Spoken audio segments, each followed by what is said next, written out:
For the 5% of collaborators, the ones that are actually like thinking about this now with you, what does this look like? Do they have to put their business at risk, to try this out, or is there a way to test? Yeah, and that's such a great way to think about it. How do we test this in a small way? And it is very doable. If I'm a well-established outpatient therapy practice and I have some good, strong relationships with providers in the community, that especially primary care providers, if you can identify that any of them are taking or are thinking about taking financial risk, there is nothing for anyone to lose by testing out the ability of a change in their process or a change in the way that they refer or the way they access therapy, for them to test that out and see how it works. You have to be able to then track the data in the way that they track it. So, going back and tracking the claims and seeing if there's a difference between historical spend, present spend.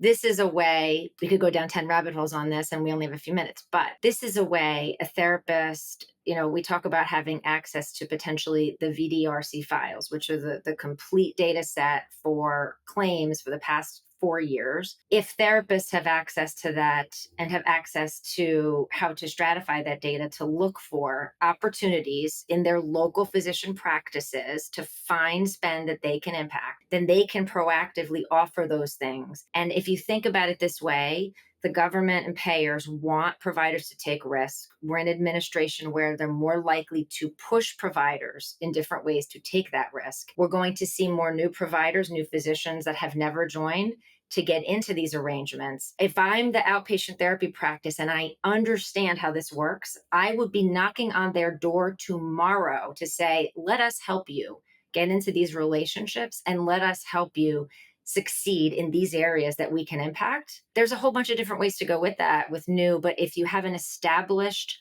provider group in your area that's in these arrangements already, bring to them a proposal where you already understand their weak points in their data.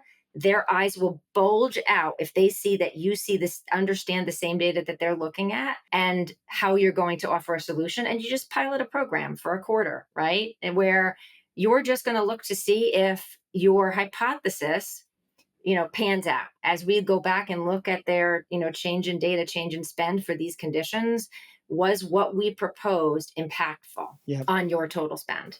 Yeah. You can also offer things like, let's connect our EMRs together and let me help schedule when I get one of your patients, right?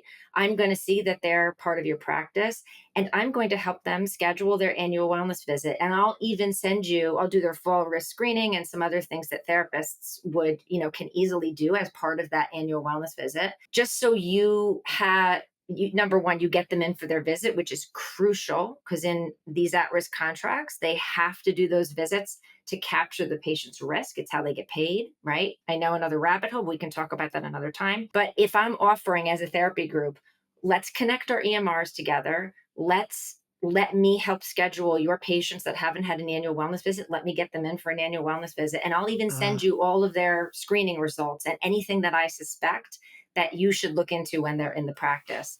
Those are Interesting. hugely valuable pieces of information and tools for a primary care practice that's taking risk. And therapists just have to know what it is that they care about, and we can help them. If you'd like to learn more about Strata PT and see how our EMR and RCM works, head over to stratapt.com to book a demo.